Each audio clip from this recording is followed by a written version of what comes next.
A'udzu billahi minasyaitonir rajim. Bismillahirrahmanirrahim. Rabbi shrah li sadri wa yassir li amri wahlul 'uqdatam min lisani yafqahu qawli. Alhamdulillahi rabbil alamin. Allahumma shalli wa sallim ala sayyidina Muhammad wa ala ali Muhammad. Walhamdulillahi rabbil alamin. Alhamdulillah ibu yang dirahmati dan diberkahi oleh Allah Subhanahu wa taala. Alhamdulillah hari Kamis kemarin kita sudah membahas bagaimana Isra wal Mi'rajnya Nabi Muhammad sallallahu alaihi wasallam, yaitu dari Masjidil Haram ke Masjidil Aqsa, kemudian naik ke Sidratil Muntaha untuk mengambil perintah salat dari Allah Subhanahu wa taala. Itulah bedanya ibadah-ibadah yang lain dengan ibadah sholat. Kalau ibadah yang lain langsung diantar oleh malaikat Jibril wahyu, sedangkan sholat Sallallahu Alaihi Wasallam menjemputnya. Sekarang kita lanjutkan tadabbur kita, yaitu surah Al-Baqarah ayat 207 sekarang. A'udzu billahi minasyaitonir rajim. Bismillahirrahmanirrahim. Wa minan nasi man yashri nafsahu ibtigha'a mardatillah wallahu ra'ufum bil ibad. Dan di antara manusia ada orang yang mengorbankan dirinya untuk mencari keridhaan Allah, dan Allah Maha Penyantun kepada hamba-hambanya.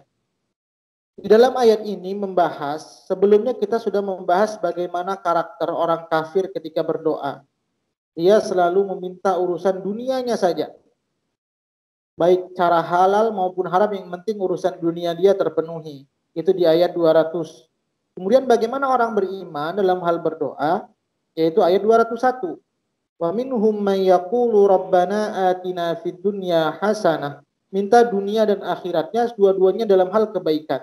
Tapi tidak cukup dengan doa saja, maka dilanjutkan dari ayat 202-nya, ulaika lahum nasibum mimma kasabu wallahu sari'ul hisab. Kita juga dianjurkan juga untuk berusaha, tidak cukup dengan doa saja. Maka bagi orang yang beriman, antara doa dengan usaha itu saling satu kesatuan. Kemudian baru berikutnya bagaimana ciri-ciri orang munafik. Orang munafik itu kalau meminta sesuatu di depannya baik, tapi di belakangnya dia menyombongkan diri. Bahkan orang munafik itu berbuat kerusakan. Nah, jadi kebiasaan orang munafik itu di ayat 205-nya, dan apabila dia berpaling dari engkau, dia berusaha untuk berbuat kerusakan di bumi, serta merusak tanam-tanaman dan ternak, sedangkan Allah tidak menyukai kerusakan.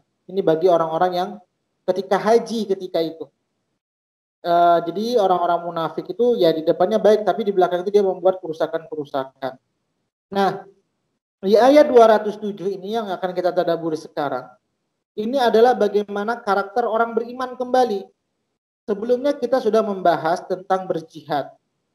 Maka ayat 207 ini, bagaimana ada seorang sahabat Nabi. Jadi asbabun nuzulnya ayat ini, ada sahabat Nabi yang namanya Suhaib. Ini nama sahabat Nabinya, Bu.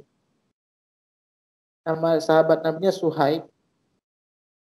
Nah, apa yang dilakukan Suhaib? Suhaib ini ketika itu dia berperang. Sebelumnya kita sudah membahas tentang berperang.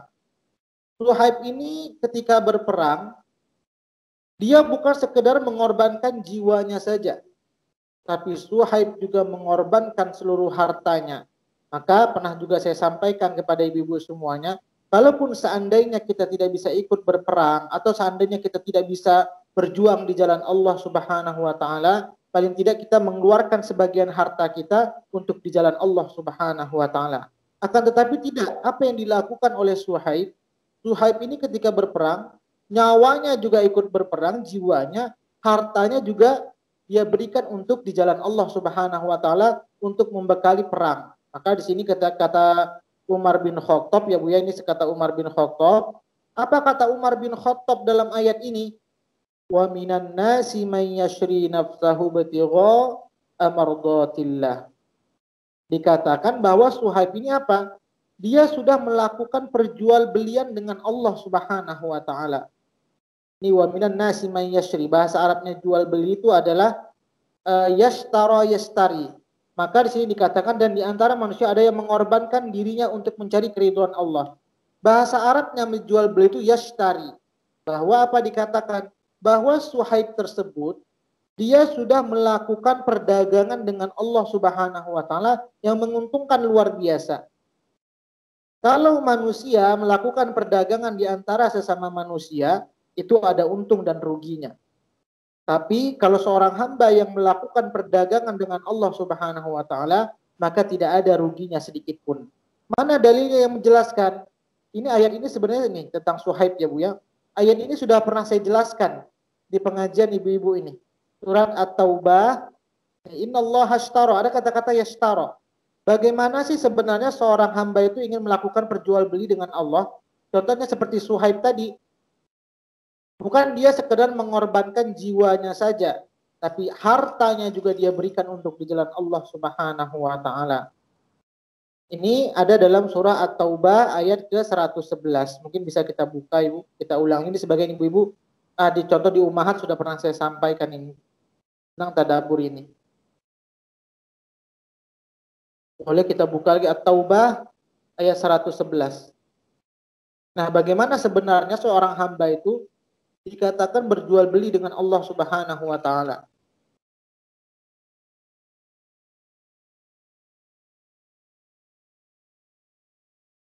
At-Taubah ayat 111. Ya, ada kata-kata ishtara. Kalau ini tadi dalam ayat Al-Baqarah 207, wa minan nasi may yashtari. Ada ishtara ini mas yang tadi may yashtari sama-sama kata dasarnya adalah jual beli. Nah, sekarang kita baca dulu Al-Baqarah At-Taubah ayat 111.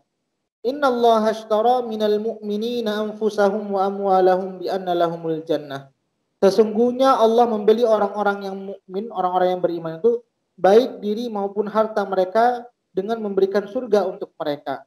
Dan inilah harapan yang dilakukan oleh Suhaib ketika dia berperang di jalan Allah Subhanahu wa taala, dia korbankan diri dan hartanya tidak lain dan tidak bukan selain mendapatkan keridhaan Allah Subhanahu wa taala, yaitu untuk mendapatkan balasan surga dari Allah Subhanahu wa taala.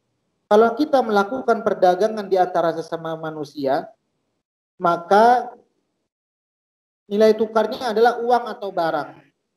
Tapi kalau kita melakukan perdagangan dengan Allah Subhanahu wa taala, maka nilai tukarnya adalah surga. Kalau kita lihat dari ayat ini, ayat 111, siapa penjual dan siapa pembelinya, Bu? Sesungguhnya Allah membeli orang-orang yang mukmin. Siapa sini penjual, Bu? Siapa dan pembelinya?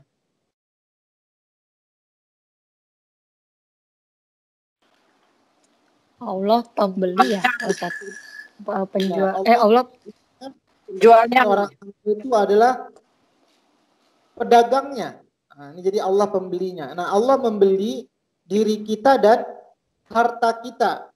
Kalau seandainya diri kita, contohnya, kalau seandainya ada orang yang memiliki, mungkin dia tidak punya uang, punya hanya tenaga saja, atau pikiran, dia gunakan untuk jalan Allah Subhanahu wa taala, maka sesungguhnya orang itu sedang melakukan perdagangan dengan Allah Subhanahu wa taala. Contoh ibu-ibu juga membuat program buka puasa atau sedekah, itu termasuk salah satu berjual beli dengan Allah Subhanahu wa taala melalui harta kita. Walaupun sebenarnya harta yang kita dapatkan itu sebenarnya sudah bersumber dari Allah Subhanahu wa taala. Tapi ketika itu Allah beli lagi dengan apa? Balasannya adalah surga. Innallaha ashtara minal mu'minin. Dan syarat yang pertama, kalau kita dalam hal jual beli, itu ada syaratnya. Yang pertama, sahnya syaratnya jual beli itu ada penjual dan ada pembeli. Itu syaratnya. Ya mungkin kita bisa melakukan jual beli kalau tidak ada pedagangnya, kalau tidak ada pembelinya. Kemudian ada barang yang dijual. Sama. Siapa pembelinya? Allah. Pedagangnya manusia. Apa barangnya yang dijual?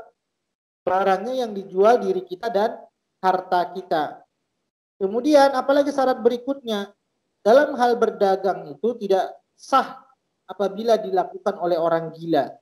Jadi kalau ada orang gila beli, kemudian kita jual, maka itu tidak sah melakukan perdagangan dengan orang gila.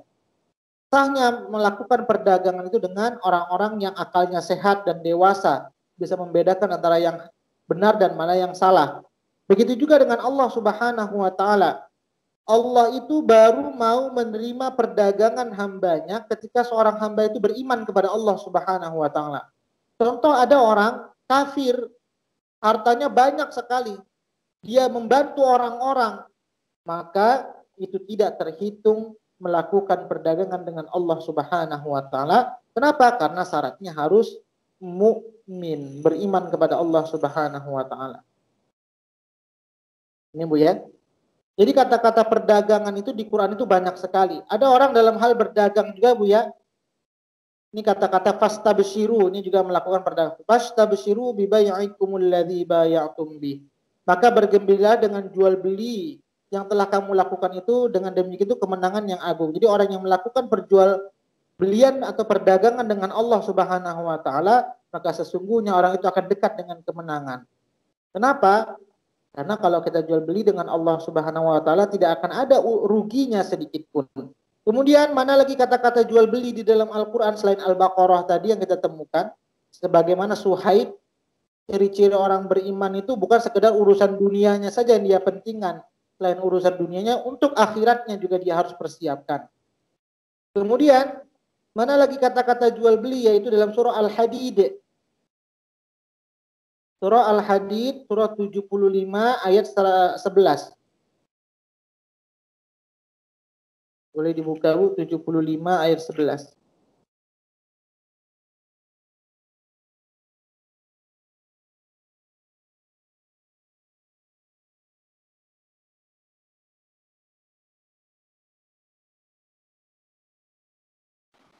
Surat Al-Hadidnya surat ke-75 Pak Ustadz. Surah ke-75 Pak Ustadz. Al-Hadid. Iya, itu 75. Al-Qiyamah bukan Pak Ustadz? Al-Qiyamah Pak Ustadz. Maaf Ibu.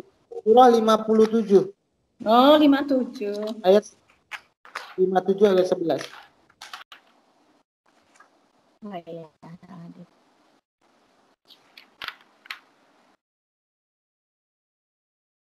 Boleh dibaca ya Bu? Saya baca ya Pak Ustadz. Ayat 11 ya Pak Ustadz.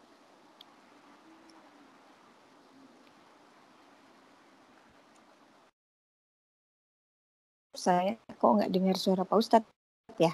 Ya, boleh Bu bisa baca. Oh, boleh. Terjemah. Ya, barang siapa meminjamkan kepada Allah dengan pinjaman yang baik, maka Allah akan mengembalikannya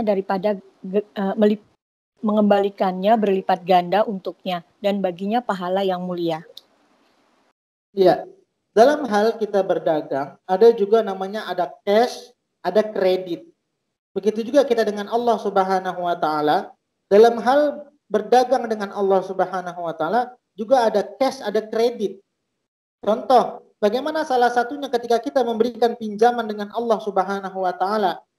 Ketika kita melakukan kebaikan atau berinfak atau berpuasa atau ibadah-ibadah yang lainnya, intinya untuk di jalan Allah Subhanahu wa taala, terkadang Allah membalasnya, tapi membalasnya tidak kontan membayarnya. Terkadang Allah balas sedikit kebaikannya di dunia, nanti pelunasannya ada di akhirat. Jadi begitu juga, sama seperti kita melakukan perdagangan. Ada mungkin bayarnya dicicil-cicil, Allah juga seperti itu. Belum tentu apa yang kita dapatkan ini semuanya totalitas 100% dari amalan baik yang pernah kita kerjakan. Contoh, dapat kemudahan. Contoh mungkin Bu Nita atau Bu Sri berinfak, tiba-tiba setelah infak itu dapat kebaikan-kebaikan. Belum tentu kebaikan yang kita dapat itu 100% total balasan dari Allah Subhanahu wa taala. Mungkin itu baru 2%-nya, atau mungkin itu baru 1%-nya. Mana sisa balasannya Allah lunaskan nanti di akhirat. Seperti itu Bu ya. Dan itulah salah satu kalau kita melakukan perdagangan dengan Allah Subhanahu wa taala, juga Allah ada sistem pinjam meminjamnya juga Ibu. Ini salah satu kredit kalau kita melakukan perdagangan dengan Allah Subhanahu wa taala. Kemudian, mana lagi kata-kata yang kita melakukan perdagangan dengan Allah Subhanahu wa taala? Dalam surah As-Saff, surah 61, ayat ke 9 10.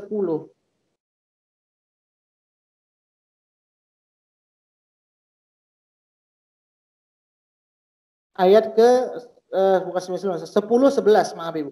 Ayat 10 11.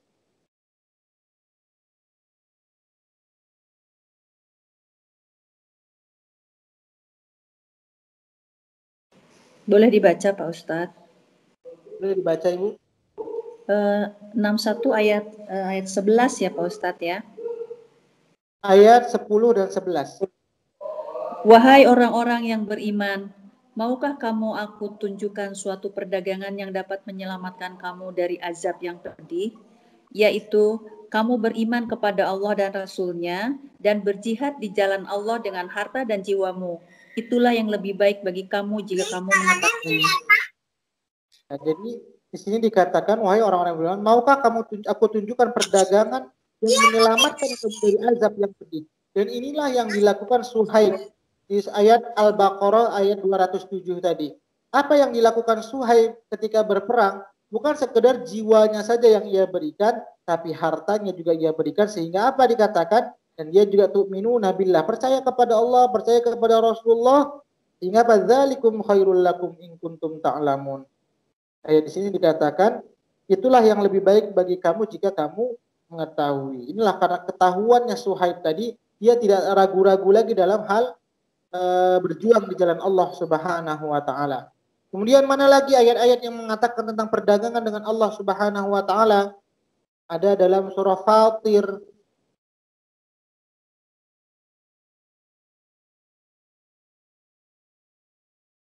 Fatir surah 35 ini. Ayat yang ke-29.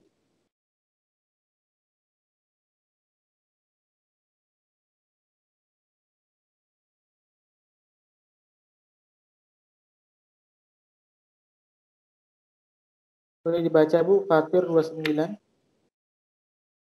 Saya baca ya Pak. Ya boleh Bu. Sesungguhnya orang-orang yang selalu membaca kitab Allah, Al-Quran, dan melaksanakan sholat dan menafkahkan sebagian rezeki yang kami anugerahkan kepadanya. Kita baca Bu, Fatir 29. Fatir ayat surat 35 bukan Pak?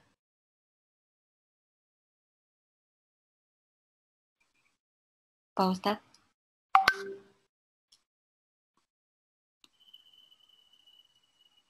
Belum ada suaranya Bu. Pak Ustadz bisa dengar suaranya? Ya, sudah Bu. Oke. Fatir 29 ya Pak? Ya, Fatir 29. Sesungguhnya orang-orang yang selalu membaca kitab Allah, Al-Quran, dan melaksanakan sholat dan menafkahkan sebagian rezeki yang kami anugerahkan kepadanya dengan diam-diam dan terang-terangan, maka mereka itu mengharapkan perdagangan yang tidak akan rugi.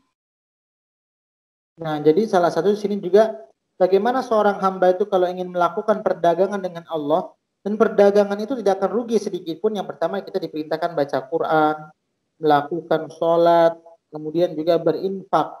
Maka kalau seorang hamba melakukan ketiga ini, maka sesungguhnya dia telah melakukan perdagangan kepada Allah Subhanahu wa taala yang tidak merugikan sedikit pun untuknya.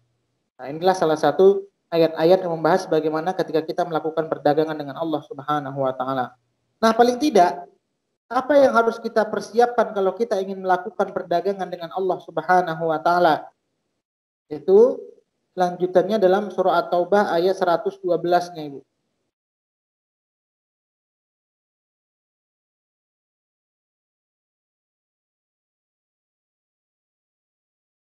At-Taubah 112.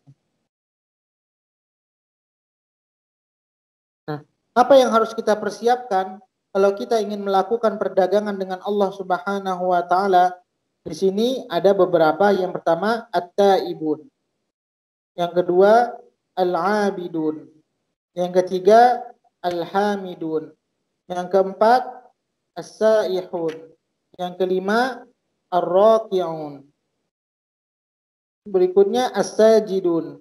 Al-amiruna bil ma'ruf wan nahuna 'anil munkar wal hafizuna li hududillah wa basyiril mu'minin. Dan inilah yang harus kita persiapkan kalau kita ingin melakukan perdagangan dengan Allah Subhanahu wa taala. Yang pertama adalah at-taibun. Kalau kita ingin melakukan perdagangan dengan Allah Subhanahu wa taala, maka orang yang melakukan penjualan tersebut, si penjualnya, apabila dia melakukan dalam hal kesalahan, dia harus segera at-taibun, bertobat kepada Allah Subhanahu wa taala. Begitu juga Ibu ya dalam kita hal berdagang. Contoh tiba-tiba kita ketika berdagang ada kesalahan yang kita lakukan agar si pembeli atau klien kita tidak jauh dari kita, tidak pergi dari kita, maka segera kita meminta maaf atau memperbaiki lagi dalam hal dagangan kita. Kalau seandainya nih kita sudah salah dalam hal berdagang, mungkin ada tempatnya yang kurang baik atau semuanya kurang tepat sehingga pembeli tidak nyaman. Sehingga apa? Pembeli akan pergi dan menjauh dari kita. Maka begitu juga Bu. Kalau seandainya agar pedagang pembeli itu tidak lari dari kita, apabila seorang pedagang melakukan kesalahan, maka dia segera meminta maaf. Maka begitu juga seorang hamba. Kalau dia ingin melakukan perdagangan dengan Allah Subhanahu wa taala, apabila dalam kehidupannya melakukan kesalahan-kesalahan, melakukan perbuatan dosa, maka yang pertama harus dilakukannya at-taibun. Segera bertobat kepada Allah Subhanahu wa taala. Karena pertobatan itu orang yang segera memohon ampun kepada Allah Subhanahu wa taala, balasannya adalah surga seluas langit dan bumi, yaitu dalam surah Ali Imran ayat 133. Ini yang pertama yang harus kita persiapkan. Yang kedua, kalau seorang hamba ingin melakukan perdagangan dengan Allah Subhanahu wa taala, al-abidun, yaitu dia selalu melakukan ibadah. Ibadah ini maknanya luas, ada sholat, ada puasa, ada zakat, ada haji, macam-macam semuanya Bu. Dan itu amalan-amalan yang sudah pernah kita bahas sebelumnya dalam surah Al-Baqarah. Berbakti kepada kedua orang tua, beriman kepada Allah, kepada Rasul, kepada kitab, kemudian apalagi berinfak, termasuk berpuasa, haji, itu amalan-amalan yang sebelumnya kita sudah bahas di Al-Baqarah. Kemudian apalagi cara kita al-hamidun, yaitu selalu memuji Allah Subhanahu wa taala dengan berzikir. Jadi tidak cukup dengan sholat saja, juga dibarengi dengan zikir kalau kita ingin melakukan perdagangan dengan Allah Subhanahu wa taala.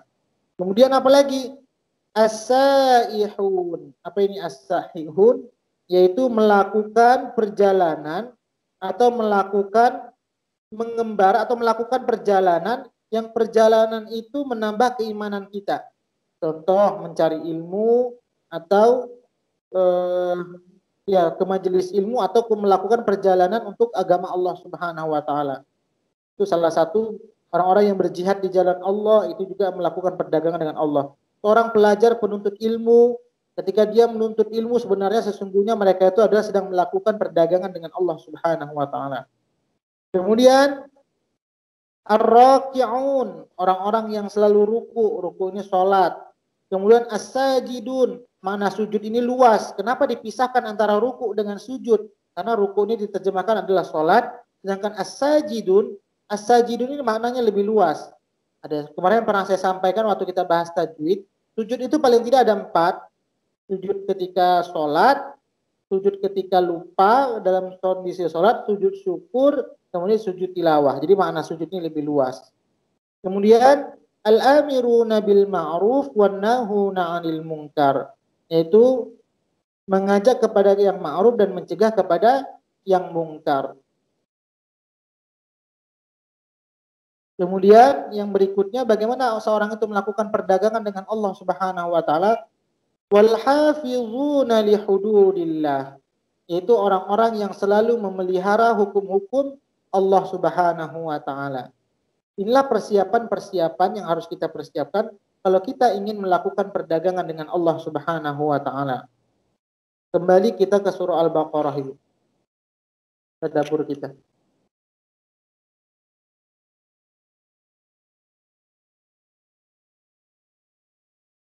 Ya. Wa minan nasi man yashri nafsahu bitigha'a mardatillah. Wahai orang-orang yang beriman, di antara manusia ada yang mengorbankan dirinya untuk mencari keridhaan Allah Subhanahu wa taala. Jadi tidak lain dan tidak bukan tujuan dari Suhaib tadi adalah untuk mencari keridhaan Allah Subhanahu wa taala. Maka di hadis juga disebutkan, saya tampilkan hadisnya di chattingan. Bagaimana seorang hamba itu kalau ingin dia mendapatkan keridhaan Allah Subhanahu wa taala? Yang pertama, seorang hamba kalau ingin mendapatkan keridhaan Allah Subhanahu wa taala, paling tidak ada 3 syarat, Ibu. Ini saya tulis hadisnya. Innallaha yardha lakum salas. Katakan dalam hadisnya, Innallaha yardha lakum salasan. Sesungguhnya Allah ridho untuk kalian 3 perkara dan tidak menyukainya untuk kalian 3 hal. Dalam hal menggapai keridhaan Allah Subhanahu wa taala, paling tidak harus ada beberapa syarat yang harus kita penuhi. Yang pertama, menyembah kepadanya dan tidak menyekutukannya dengan sesuatu apapun. Jadi kalau seandainya seorang hamba itu sudah menyekutukan Allah Subhanahu wa taala, maka jangan harap lagi seorang hamba itu akan mendapatkan keridhaan Allah Subhanahu wa taala. Dalam kehidupan sehari-hari, keridhaan Allah Subhanahu wa taala itu jauh lebih tinggi dibandingkan keridhaan manusia. Maka dalam kita kehidupan sehari-hari, jangan hanya bagaimana menuntut pandangan manusia baik dan buruknya.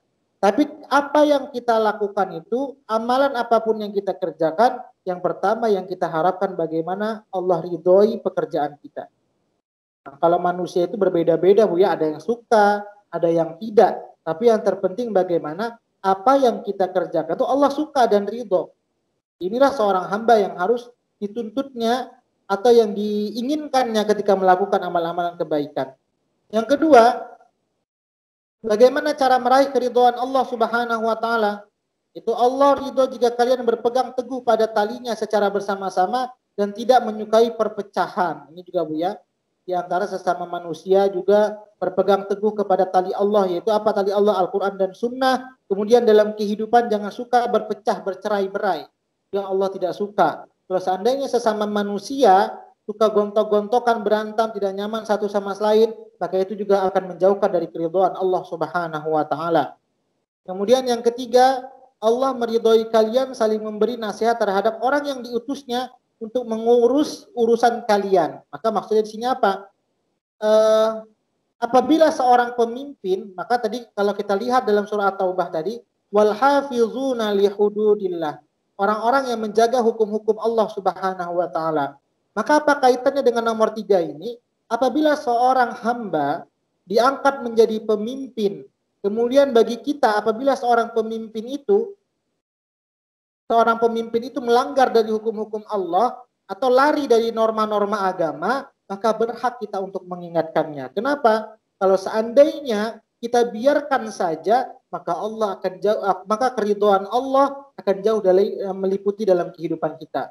Contoh yang baru-baru ini, Bu ya, ada yang mungkin akan dielegalkan miras, minuman keras, maka jangan biarkan seorang pemimpin itu membiarkan kemurkaan, kemungkaran di muka bumi ini, maka kita agar keridhaan Allah selalu menyelimuti dalam kehidupan kita, maka kita berhak untuk mengingatkan agar apa?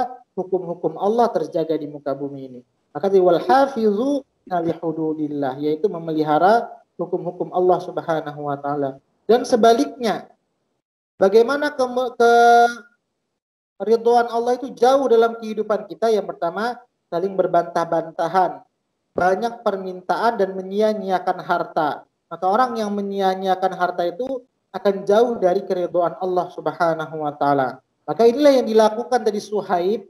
Apa yang dilakukan Suhaib yaitu bukan dirinya saja yang dia perjuangkan di jalan Allah Subhanahu wa taala, tetapi hartanya juga yang dia juangkan di jalan Allah Subhanahu wa taala. Kemudian yang terakhir, sifat orang-orang yang mukhlis ialah rela mengorbankan dengan harta dan jiwa raga untuk kepentingan agama dan untuk mencapai keridhaan Allah Subhanahu wa taala. Kemudian wallahu raufum bil ibad. Penutup ayat 207. Dan Allah Maha Penyantun kepada hamba-hambanya. Maksud penyantun adalah Maha Penyayang. Rauf itu lebih tinggi dibandingkan Rahim, ya Bu ya. Allah itu Maha sangat penyayang kepada hamba-hambanya. Kemudian ayat 208, kita sudah banyak membahas tentang ibadah-ibadah. Yang pertama, kita membahas dari ayat 177. Paling tidak yang dikatakan orang baik itu beriman baik secara tauhid, baik secara akhlak, baik secara syariat. Amalannya kalau tauhid sudah dijelaskan, iman kepada Allah, iman kepada hari akhir, iman kepada kitab, iman kepada nabi. Kemudian baik secara syariat, menginfakkan harta kita kepada orang terdekat, anak yatim dan seterusnya. Baik secara akhlak, tidak sabar, kemudian menepati janji. Kemudian kita juga diperintahkan untuk melaksanakan amalan qisas. Kemudian kita diperintahkan lagi untuk berbuat wasiat. Kemudian kita diperintahkan lagi untuk berpuasa. Kemudian setelah berpuasa berdoa. Kemudian setelah berdoa ayat berikutnya 187 iktikaf. Kemudian ayat 188 dilarang memakan harta yang batil. Kemudian tidak boleh menyogok, tidak boleh memakan harta riba. Kemudian ayat 189 ini tentang haji. Kemudian ayat 191 tentang berperang. Kemudian ayat 196 penjelasan tentang haji dan umroh lagi. Kemudian ayat 202 yaitu tentang bagaimana ketika kita meminta untuk urusan dunia dan akhirat kita, maka penutup dari cerita semua amalan di belakang itu adalah ayat 208-nya. Ya ayyuhalladzina amanu dukhulu fis-silmi kafah. Ayat 208. Wahai orang-orang yang beriman, masuklah ke dalam Islam secara keseluruhan. Apa maksud secara keseluruhan ini? Jangan pilih-pilih dalam hal mengamalkan amalan yang diperintahkan oleh Allah Subhanahu wa taala. Saya pilih yang ini aja lah, yang lain tidak. Contoh banyak orangnya Bu ya, pilih yang mudah-mudahnya saja, yang berat-beratnya dia nggak mau mengerjakan. Maka kerjakanlah seluruh perintah Allah semuanya secara kafah, secara utuh. Jangan pilih-pilih ketika melakukannya. Nah ini enggak lah, yang ini iyalah. Contohnya sholat iya, puasa enggak. Mungkin ada orang yang puasa iya, sholatnya enggak. Atau mungkin mengerjakan yang perintah Allah kita harus pakai hijab. Contohnya Bu ya, Allah ini perintah Allah salah satunya, yang lainnya dikerjakan, yang ini tidak. Maka kerjakanlah semuanya secara utuh, secara kafah kata Allah. Jangan pilih-pilih hal-hal yang diperintahkan Allah Subhanahu wa taala. Kenapa? Wala tattabi'u khutuwatis syaitan. Dan janganlah kamu mengikuti langkah-langkah syaitan. Kenapa bahasanya langkah-langkah, enggak satu langkah saja? Karena syaitan itu banyak cara dalam hal menggoda manusia agar manusia itu tidak melaksanakan perintah Allah Subhanahu wa taala. Atau syaitan itu juga membisiki, "Alah yang itu jangan dikerjakan, yang ini saja kamu kerjakan. Kamu nggak akan mampu nanti." Nah, ini setan itu selalu menggoda kita agar apa? Kita tidak mengerjakan seluruh perintah Allah secara utuh. Segala apa yang ada dalam Islam itu secara utuh. Innahu lakum aduwwum mubin. Sesungguhnya ia musuh yang nyata bagimu. Itu ya penjelasannya. Berikutnya, fa'in zalaltum, atau ayat 208, ada pertanyaan dulu Bu. 208 bisa difahami kira-kira apa yang saya sampaikan?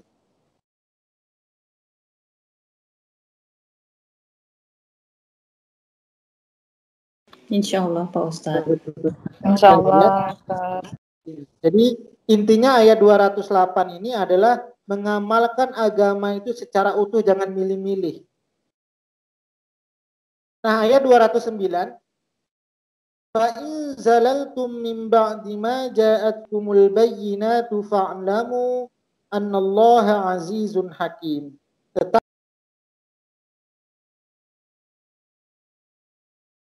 Tapi ketika kita sudah tahu kalau ini diperintahkan Allah Subhanahu wa taala, kita juga masih belum mau mengamalkannya, atau kita tidak peduli sama sekali dengan perintah Allah Subhanahu wa taala, maka itu dikatakan tergelincir. Kenapa? Karena kita sudah mendengar atau sudah mengikuti langkah-langkah syaitan. Sehingga setelah bukti-bukti yang nyata sampai kepadamu, ketahuilah bahwa Allah Maha Perkasa dan Maha Bijaksana.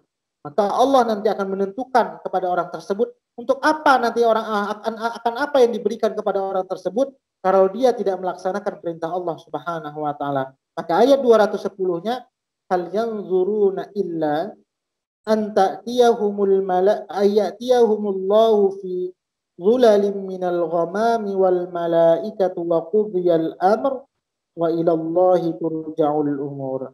Tidak ada yang mereka tunggu-tunggu kecuali datangnya azab Allah bersama malaikat dalam naungan awan. Kenapa di sini dikatakan naungan awan? Ada yang bisa kira-kira memahami kata awan ini, Bu?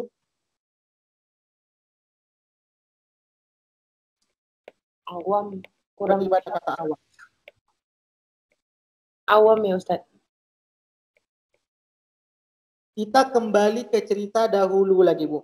Salah satu kenikmatan yang Allah berikan kepada orang Yahudi apa ketika dulu, Bu? Selain diberikan manna wa salwa, apalagi, Bu? Apalagi kelebihannya, Bu? Nikmat-nikmatnya. Kemudian tanahnya subur, apalagi, Bu, kelebihan kaum Bani Israel?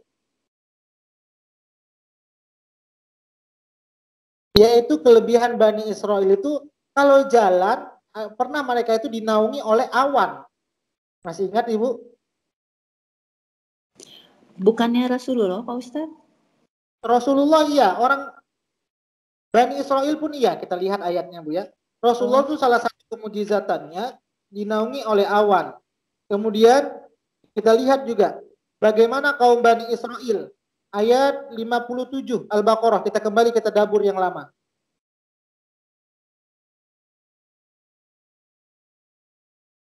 Al-Baqarah 57.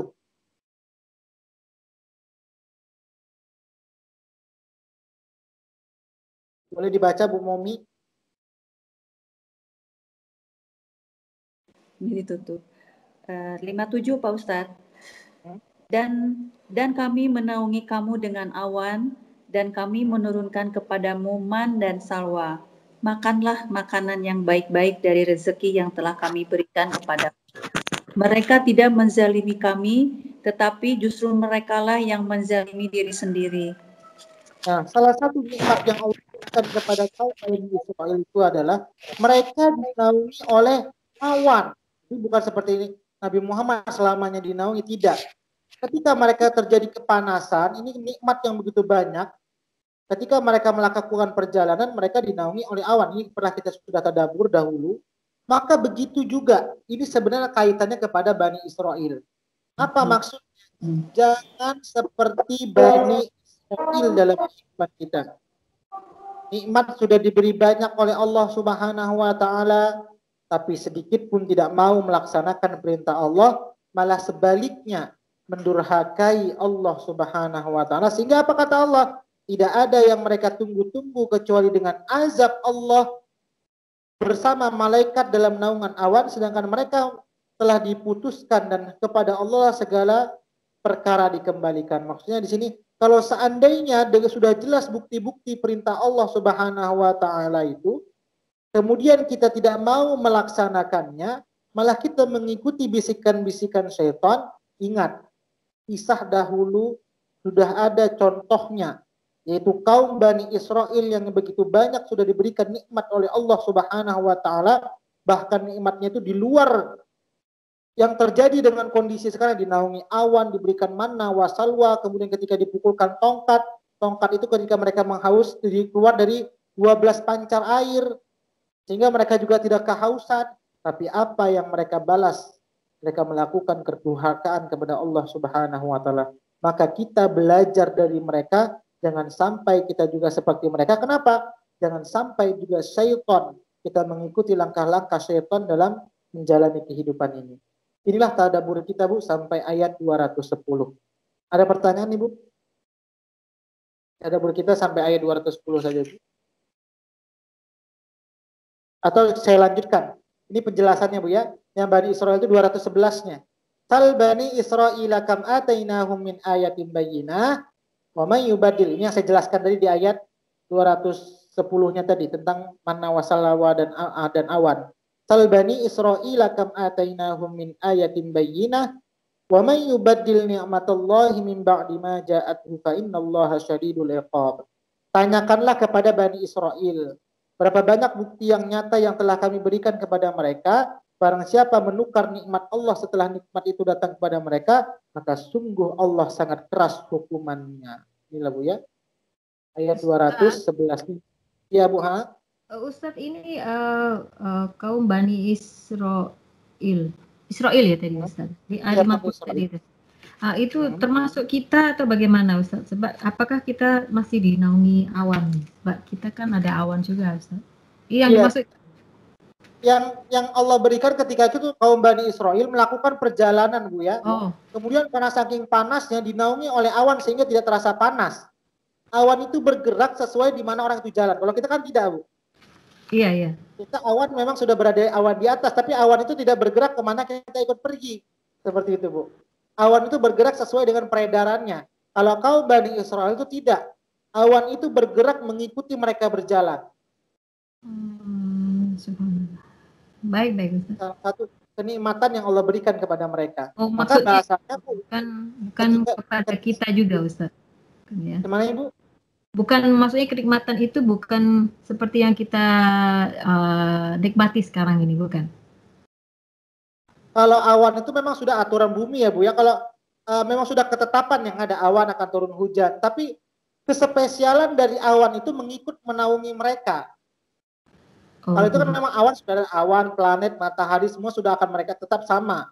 Tapi kan kalau kita berjalan tidak sampai awan itu mengikuti pergerakan kita. Maka itulah ketika cerita Bani Israel, awal kali cerita Bani Israel itu Allah membukanya dengan kata-kata nikmat. Dulu pernah saya sampaikan juga ini Bu. Al-Baqarah ayat 40. Ya, Bani Israel azkuru ni'mati. Ada kata-kata nikmat. Ini cerita tentang awal Bani Israel, ayat 40. Penutupnya juga ditutup dengan kata-kata nikmat. Cerita Bani Israel ini Al-Baqarah ayat 122. Ya Bani Israel azkuru ni'mati allati, sama kata-katanya. Tapi mereka tidak mensyukuri ya Ustaz, malah mengkufuri. Makanya tadi kan kita sudah jelaskan, ada perintah yang Allah perintahkan kepada kita puasa, ada haji, ada berbuat baik ke orang terdekat, ada infak, ada zakat, menepati janji, wasiat, qisas, apalagi kitab, semuanya amalan-amalan tadi kita sudah jelaskan. Maka kalau setelah kita tahu, kerjakan perintah Allah. Jangan seperti orang Bani Israel. Sudah jelas kita dalam kitab Taurat sudah ada perintahnya, tapi mereka tidak taat kepada Allah Subhanahu wa taala, padahal sudah banyak nikmat yang Allah berikan. Maka dalam kehidupan sehari-hari, nikmat yang sudah Allah titipkan kepada mereka, dia tidak mau jual ke Allah, seperti melakukan perdagangan, sehingga apa? Tidak mendapatkan keuntungan sedikit pun, malah melahirkan azab yang dapat bagi orang-orang Bani Israel. Seperti itu Bu. Maka ya kita sudah diberikan nikmat nih, lakukanlah perdagangan dengan Allah Subhanahu wa taala. Maka kita tidak tahu apakah Allah bayar kontan di dunia atau Allah bayar sebagian di dunia, nanti pelunasannya di akhirat. Maka seorang yang beriman itu harus berpikirnya ke sana seperti itu.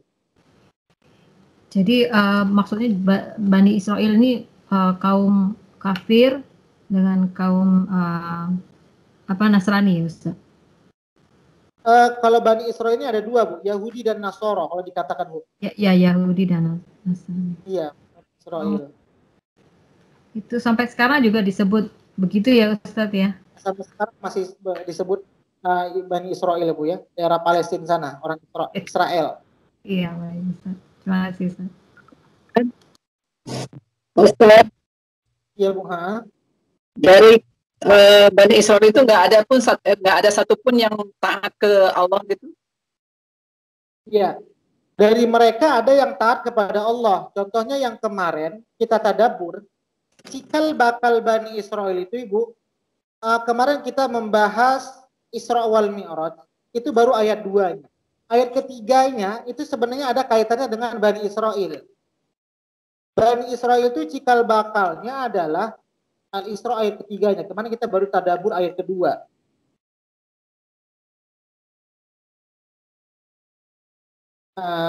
Ya, ayat ketiganya surah Bani Israel. Tadabbur kita kemarin Isra Mi'raj. Dzurriyyata man hamalna ma'anu innahu kana 'abdan syakura. Wahai keturunan yang kami bawa bersama Nuh. Nah, siapa yang bawa bersama Nuh? Cikal bakal Bani Israel itu adalah orang yang ikut di kapalnya Nabi Nuh. Dan itu banyak berbeda-beda pendapat. Ada yang mengatakan jumlahnya 10, dari sekian ratus, 950 tahun Nabi Nuh berdakwah, itu dalilnya dalam surah Al-Ankabut. Berapa tahun Nabi Nuh berdakwah? Al-Ankabut, ya, surah Al-Ankabut, meyakinkan ayat.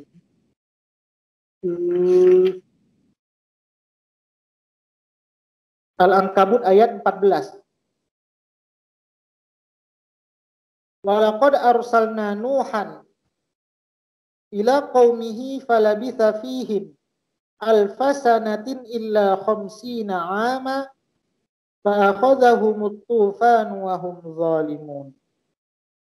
Ayat ke-14. Sungguh kami telah mengutus Nuh kepada kaumnya, maka dia tinggal bersama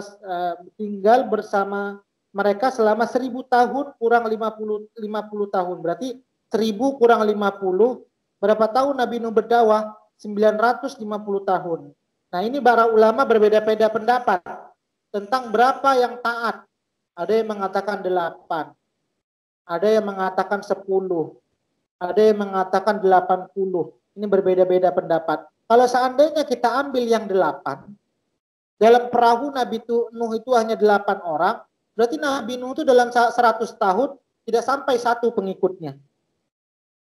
Maka orang yang ikut di kapal Nabi Nuh itu adalah orang-orang yang soleh, yang taat kepada Allah dan mengikuti ajaran yang dibawa oleh Nabi Nuh. Kemudian inilah cikal bakalnya Bani Israel, Bu. Maka para kaum Bani Israel seharusnya mengingat bahwa apa? Nenek moyang mereka itu adalah orang-orang yang taat kepada Allah Subhanahu wa taala, tapi mereka tidak mau mengingat bagaimana nenek moyangnya dahulu. Jadi kalau ditanya, apakah Bani Israel itu semuanya tidak taat? Ada juga yang masih taat. Tapi kalau ada kondisi zaman sekarang, kaum Yahudi dan Nasrani itu, kalau zaman dulu lain, kalau zaman sekarang mereka itu sudah tidak taat. Kenapa? Karena mereka tidak mengikut perintahnya Rasulullah SAW. Bahkan orang Yahudi itu sudah ditetapkan. Orang Yahudi dan Nasrani itu selamanya akan memusuhi Islam. Ini kita sudah tadabbur juga. Al-Baqarah ayat 120. Walan tardha 'ankal yahud walan nasara hatta tattabi'a millatahum qul inna hudallahi huwal huda wa la in ittaba'ta ahwa'ahum ba'da alladhi ja'aka minal 'ilm ma laka minallahi min waliyyin wala nasir. Dan orang-orang Yahudi dan Nasrani tidak akan rela kepadamu Muhammad sebelum engkau mengikuti agama mereka. Ketahuilah, sesungguhnya penduduk Allah itulah petunjuk yang sebenarnya. Dan jika engkau mengikuti keinginan mereka, setelah itu kebenaran sampai kepadamu. Tidak akan ada bagimu pelindung dan penolong dari Allah. Jadi orang-orang Yahudi itu selamanya tidak akan rela mengikuti agamanya Nabi Muhammad SAW. Sehingga sekarang orang Yahudi dan Nasrani itu adanya di daerah Palestina, ya Bu ya. Sehingga mereka tuh dikatakan orang Israel. Oke, sekarang saya tanya, ada ibu-ibu di sini yang pernah ke Palestina, Masjidil Aqsa? Jadi kalau pertanyaan Bu Imas tadi, bagaimana apakah semuanya orang Bani Israel itu buruk? Dahulu cikal bakal keturunan mereka itu baik, tapi kalau sekarang buruk. Sekarang saya tanya, ada ibu-ibu sini yang pernah ke Palestina? Melakukan ke Masjidil Aqsa? Belum ada Ibu ya? Belum pernah Ustaz. Nah Bu ya, kalau ibu-ibu mau ke Palestina, pakai visanya visa apa Ibu? Negara mana? Visanya pakai visa. Agak susah ya. Israel ya? Israel ya Bu ya? Bukan visa negara yang Palestina. Visanya. Nah, ini kenapa negara yang terdekat itu Mesir, Mesir, apa namanya lagi, Arab Saudi. Kenapa Indonesia yang begitu jauhnya sering berkunjung ke Palestina, sedangkan orang Mesir, orang daerah Dubai sana, orang Arab tuh nggak mau berkunjung untuk menyelamatkan Israel, Ibu. Kayak Mesir itu dekat, Ibu. Mesir itu ke Palestina bisa naik bus saja. Masalah politik, Ustadz. Ya, masalah politik pertama juga selain politik, salah satunya bagi orang Arab, ini bagi orang Mesir, ini kata-kata orang Mesir, Ibu ya, ketika saya masih di sana juga. Kalau seandainya bukan orang Mesir itu tidak mau datang untuk menyelamatkan bantu Palestina, mereka tuh berpikir kalau seandainya mereka itu kalau mau masuk ke Palestina harus pakai visa, seperti orang kalau kita ke Malaysia nggak perlu pakai visa, mungkin sebulan ya Bu ya, cuma masuk saja. Tapi kalau orang Mesir itu ke Palestina, itu harus beli visa. Kalau seandainya mereka beli visa, tidak lain dan tidak bukan, mereka itu mendukung Israel sebenarnya. Ini salah satunya kenapa mereka selain politik ya Bu ya. Jadi kalau ditanya, sempat saya tanya orang-orang biasa, kenapa nggak mau? Kan tinggal naik bus saja nyebrang. Naik bus saja sudah bisa ke Palestina untuk membantu mereka. Kata mereka kalau seandainya mereka juga beli visa, tidak lain juga mereka sebenarnya sudah membantu orang-orang Israel. Seperti itu Ibu. Tapi kalau kita Indonesia nggak apa-apa mengantarkan sumbangan, bangun rumah sakit tidak apa-apa. Tapi saya tanya itu salah satu alasannya kenapa orang-orang Mesir itu tidak mau ke Palestina. Kenapa mereka harus pakai visa? Dan dengan mereka membeli visa itu adalah mereka sudah menyumbang negara Israel tersebut. Dan selain menyumbang apa? Meyakini bahwa negara tersebut punyanya Israel. Padahal kan mereka belum merdeka lagi Bu ya. Bukan negara mereka. Dengan kita beli visa itu dengan kita meyakini, contoh kalau saya pergi ke Malaysia saya beli visa, saya visa student visa atau ibu-ibu ini kan pada tinggal di Malaysia, bahwa meyakini Malaysia ini benar negara resmi yang sudah merdeka, sehingga apa? Kita memakai visa Malaysia. Dengan kita membeli mungkin visa Israel, kita meyakini bahwa apa negara tersebut punya Israel. Seperti itu Bu. Ini saya mendengar cerita-cerita waktu saya masih di Mesir, kenapa sih nggak mau naik bus saja? Sedangkan waktu saya di sana juga teacher beta ya, waktu saya di Mesir teacher beta itu lagi di Palestina juga, naik bus langsung ke Mesir. Itu waktu saya awal-awal ke Mesir, teacher beta pun, ibu kan terkenal ya teacher beta, lagi di Palestina juga, dosen UIA, orang Indonesia. Itulah alasannya. Jadi kalau ditanya Bu Imas, apakah orang Palestina semuanya buruk? Cikal bakal dahulu nenek moyang mereka ada yang baik. Tapi pengikut setelah berikutnya mereka tidak melihat bagaimana nenek moyang mereka dahulu bahwa mereka itu beriman kepada Allah. Seperti itu Bu Imas. Ada lagi pertanyaan? Berarti ini Ustadz ya, waktu yang cikal bakalnya itu tidak begitu kuat dalam ngebangun peradaban Islamnya ya Ustadz ya? Iya, itu salah satunya juga mungkin terfaktor mereka kata orang Bani Israel itu bandel, susah dibilangi, sehingga apa? Mereka saja, Nabi saja sudah banyak hidup bersama mereka, saking kan mereka tuh susah dibilanginya, mereka bunuh para Nabi. Itu salah satu karakter orang Bani Israel juga. Sehingga apa? Mereka tidak peduli kepada generasi-generasi terdahulunya. Mereka tuh susah dibilangi. Padahal kalau ditanya, Nabi yang paling banyak hidup itu adalah Bani Israel. Yang banyak hidup Nabi bersama mereka itu adalah Bani Israel, kaum Bani Israel. Sehingga apa? Malah mereka tidak mau mendengarkan nabi-nabi tersebut, mereka bunuh nabi-nabi tersebut. Baik, terima kasih. Ada lagi Bu? Jadi tadabbur kita tadi sampai Al-Baqarah ayat 211. 211, berarti nanti 212 dan seterusnya insya Allah.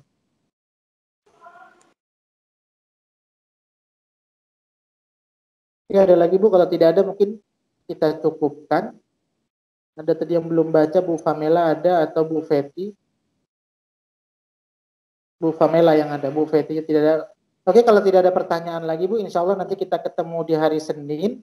Insya Allah nanti di hari Senin kita lanjutkan materi baru tajwid kita, nun wasol atau nun wirqah.